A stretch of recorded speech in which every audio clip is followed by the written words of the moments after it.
Richard John Harris was an Irish actor and singer. He appeared on stage and in many films, appearing as Frank Mackin in This Sporting Life, for which he was nominated for the Academy Award for Best Actor, and King Arthur in the 1967 film Camelot, as well as the 1981 revival of the stage musical. He played an aristocrat captured by American Indians in A Man Called Horse, a gunfighter in Clint Eastwood's Western film Unforgiven, Emperor Marcus Aurelius in Gladiator, and Albus Dumbledore in the first two Harry Potter films, Harry Potter and the Philosopher's Stone and Harry Potter and the Chamber of Secrets, the latter of which was his final film role. He was replaced by Michael Gambon for the remainder of the series. Harris had a #1 hit in Australia and Canada and a top 10 hit in the United Kingdom, Ireland, and United States with his 1968 recording of Jimmy Webb's song MacArthur Park.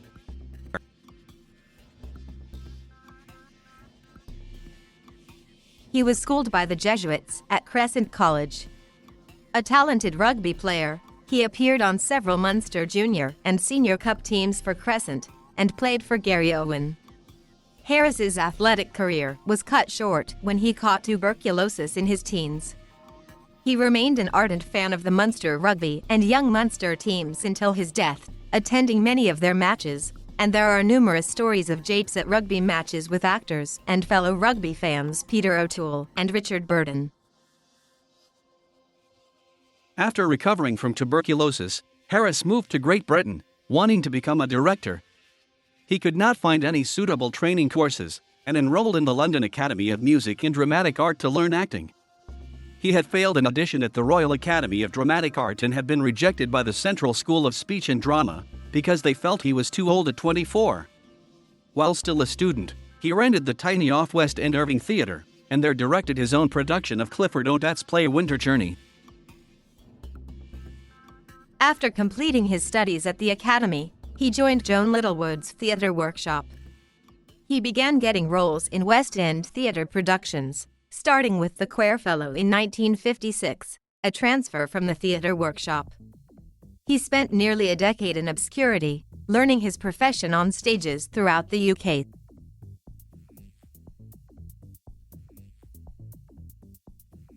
Harris made his film debut in 1959 in the film Alive and Kicking, and played the lead role in The Ginger Man in the West End in 1959. His second film was shot in Ireland, a small role as an IRA volunteer in Shake Hands with the Devil, supporting James Cagney. It was directed by Michael Anderson, who offered Harris a role in his next movie, The Wreck of the Merry Deer, shot in Hollywood. Harris played another IRA volunteer in A Terrible Beauty, alongside Robert Mitchum. He had a memorable bit part in the film The Guns of Navarone as a Royal Australian Air Force pilot who reports that blowing up the bloody guns of the island of Navarone is impossible by an air raid. He had a larger part in The Long and the Short and the Tall, playing a British soldier. Harris clashed with Lawrence Harvey during filming. For his role in the film Mutiny on the Bounty, despite being virtually unknown to film audiences, Harris reportedly insisted on third billing, behind Trevor Howard and Marlon Brando, an actor he greatly admired, but Harris fell out with Brando over the latter's behavior during the film's production. Harris's first starring role was in the film This Sporting Life, as a bitter young coal miner, Frank Mackin, who becomes an acclaimed rugby league football player. It was based on the novel by David Story and directed by Lindsay Anderson. For his role, Harris won Best Actor in 1963 at the Cannes Film Festival and an Academy Award nomination. Harris followed this with a leading role in the Italian film, Michelangelo Antonioni's Il Deserto Rosso. This won the Golden Lion at the Venice Film Festival. Harris received an offer to support Kirk Douglas in a British war film, The Heroes of Telemark, directed by Anthony Mann, playing a Norwegian resistance leader. He then went to Hollywood to support Charlton Heston in Sam Peckinpah's Major Dundee, as an Irish immigrant who became a Confederate cavalryman during the American Civil War. He played Cain in John Huston's film The Bible, in the beginning. More successful at the box office was Hawaii, in which Harris starred alongside Julie Andrews and Max von Sydow. As a change of pace, he was the romantic lead in a Doris Day spy spoof comedy, Caprice, directed by Frank Tashlin. Harris next performed the role of King Arthur in the film adaptation of the musical play Camelot. He continued to appear on stage in this role for many years, including a successful Broadway run in 1981-82. In The Molly Maguires, he played James McParland, the detective who infiltrates the title organization, headed by Sean Connery. It was a box office flop. However, A Man Called Horse, with Harris in the title role, an 1825 English aristocrat who was captured by Indians, was a major success. He played the title role in the film Cromwell in 1970 opposite Alec Guinness as King Charles I of England. That year, British exhibitors voted him the 9th most popular star at the UK box office. Harris recorded several albums of music, one of which, "But Tramp Shining," included the 7-minute hit song MacArthur Park. This song was written by Jimmy Webb, and it reached number 2 on the American Billboard Hot 100 chart.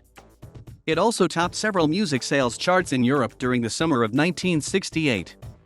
MacArthur Park sold over 1 million copies and was awarded a gold disc.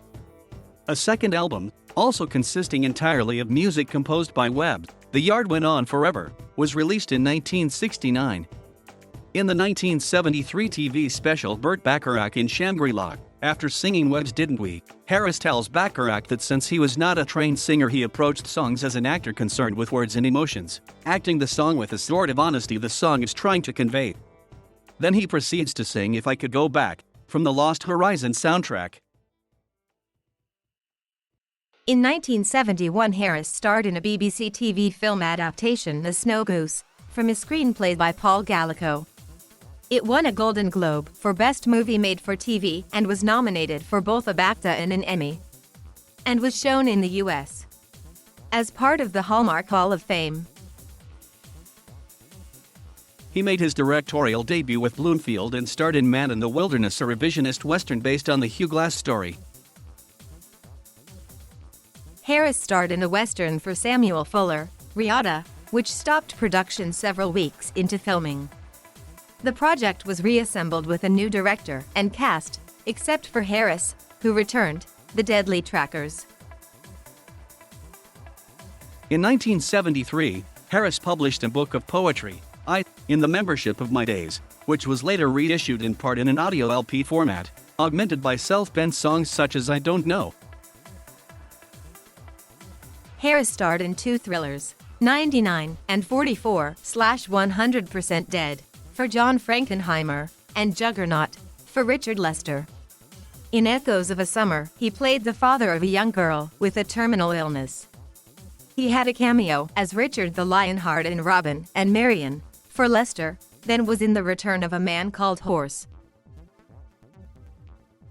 Harris led the all-star cast in the train disaster film The Cassandra Crossing. He played Gulliver in the part animated Gulliver's Travels and was reunited with Michael Anderson in Orca, battling a killer whale. He appeared in another action film, Golden Rendezvous, based on a novel by Alistair MacLean, shot in South Africa. Harris was sued by the film's producer for his drinking. Harris countersued for defamation, and the matter was settled out of court. Golden Rendezvous was a flop, but The Wild Geese, where Harris played one of several mercenaries, was a big success outside America. Ravagers was more action, set in a post-apocalyptic world. Game for Vultures was set in Rhodesia and shot in South Africa. In Hollywood, he appeared in a comedy, The Last Word, then supported Bo Derek in Tarzan, The Eighth Man. He made a film in Canada, Your Ticket Is No Longer Valid, a drama about impotence. He followed it with another Canadian film, High Point, a movie so bad it was not released for several years. Harris's career was revived by his success on stage in Camelot. His film work during this period included Triumphs of a Man Called Horse, Martin's Day, Strike Commando 2, King of the Wind and Mac the Knife, plus the TV film version of Maigret, opposite Barbara Shelley. This indicated declining popularity, which Harris told his biographer, Michael Feeney Callan, he was utterly reconciled to. In June 1989, director Jim Sheridan cast Harris in the lead role in The Field, written by the esteemed Irish playwright John B. Keane. The lead role of Bull McCabe was to be played by former Abbey Theatre actor Ray McAnally. When McAnally died suddenly on June 15, 1989, Harris was offered the McCabe role. The Field was released in 1990 and earned Harris his second Academy Award nomination for Best Actor. He lost to Jeremy Irons for Reversal of Fortune. In 1992, Harris had a supporting role in the film Patriot Games, as a fundraiser for the Provisional Irish Republican Army. He had good roles in Unforgiven, Wrestling Ernest Hemingway and Silent Tongue. He played the title role in Abraham and had the lead in Crime, The Beloved Country. A lifelong supporter of Jesuit education principles, Harris established a friendship with University of Scranton President Rev. J. A. Quinuska and raised funds for a scholarship for Irish students established in honor of his brother and manager, Dermot, who had died the previous year of a heart attack. He chaired acting workshops and cast the university's production of Julius Caesar in November 1987. Over several years in the late 1980s, Harris worked with Irish author Michael Feeney Callan on his biography, which was published by Sidgwick and Jackson in 1990. Harris appeared in 2 films, which won the Academy Award for Best Picture. First, as the gunfighter, English Bob, in the Western Unforgiven. Second, as the Roman Emperor Marcus Aurelius in Ridley Scott's Gladiator. He also played a lead role, alongside James Earl Jones in the Daryl Rudd film adaptation of Cry, The Beloved Country. In 1999, Harris starred in the film To Walk with Lions. After Gladiator, Harris played the supporting role of Albus Dumbledore in the first 2 of the Harry Potter films, and as Abbe Faria in Kevin Reynolds' film adaptation of The Count of Monte Cristo. The film Kynot, The Prophecy was dedicated to him posthumously, as he had voiced the character Opaz before his death. Concerning his role as Dumbledore, Harris had stated that he did not intend to take the part at first, since he knew that his health was in decline, but he relented and accepted it because his 11-year-old granddaughter threatened never to speak to him again if he did not take it. In an interview with the Toronto Star in 2001, Harris expressed his concern that his association with the Harry Potter films would outshine the rest of his career. He explained, "Because, you see, I don't just want to be remembered for being in those bloody films, and I'm afraid that's what's going to happen to me." Harris also made part of the Bible TV movie project filmed as a cinema production for the TV, a project produced by Lux Vitae Italy with the collaboration of Radio Televisione Italiana RAI and Channel 5 of France, and premiered in the United States in the channel TNT in the 1990s. He portrayed the main and title character in the production Abraham, as well as St. John of Patmos in the 2000 TV film production Apocalypse.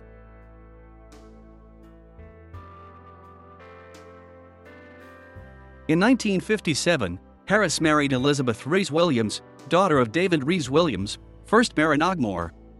They had 3 children, actor Jared Harris, actor Jamie Harris, and director Damian Harris, who was once married to Annabelle Brooks and was once the partner of Peta Wilson. Harris and Rees Williams divorced in 1969, after which Elizabeth married Rex Harrison. Harris's second marriage was to the American actress Ann Turkel. In 1982, they divorced. Harris was a member of the Roman Catholic Knights of Malta, and was also dubbed a knight by the Queen of Denmark in 1985. Harris paid £75,000 for William Burgess Tower House in Holland Park in 1968, after discovering that the American entertainer Liberace had arranged to buy the house but not yet put down a deposit. Harris employed the original decorators, Campbell Smith and Company Ltd., to carry out extensive restoration work on the interior. Harris was a vocal supporter of the Provisional Irish Republican Army from 1973 until 1984. In January 1984, remarks he made on the previous month's Harrods bombing caused great controversy, after which he disavowed his support for the bureau. At the height of his stardom in the 1960s and early 1970s, Harris was almost as well known for his hellraiser lifestyle and heavy drinking as he was for his acting career. He was a longtime alcoholic until he became a teetotaler in 1981, although he did resume drinking Guinness a decade later. He gave up drugs after almost dying from a cocaine overdose in 1978. On June 25, 2019, the New York Times Magazine listed Richard Harris among hundreds of artists whose master tapes were destroyed in the 2008 Universal fire.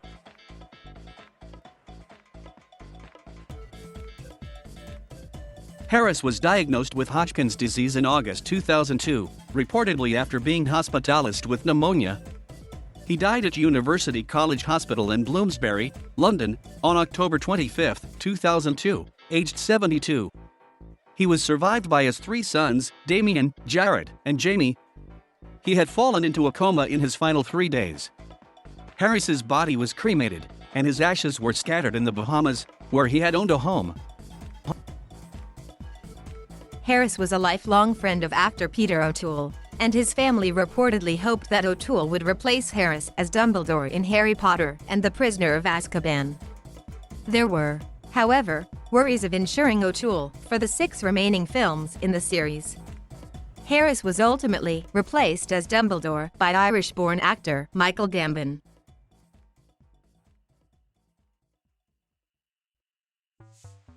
On September 30, 2006, Manuel de Lucia, of Kilkee, County Clare, a longtime friend, organized the placement in Kilkee of a bronze life-size statue of Richard Harris.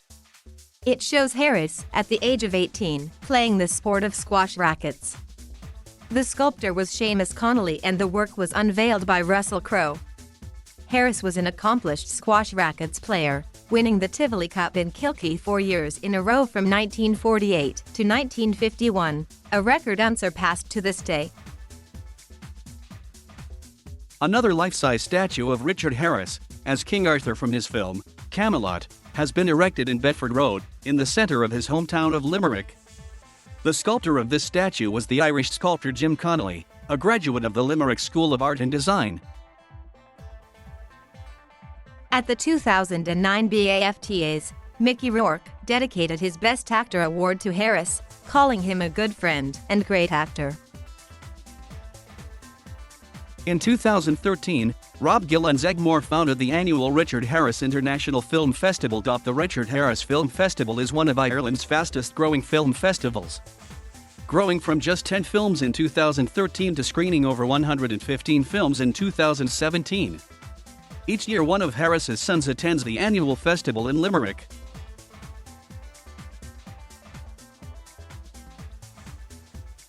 Thank you for watching. Please subscribe.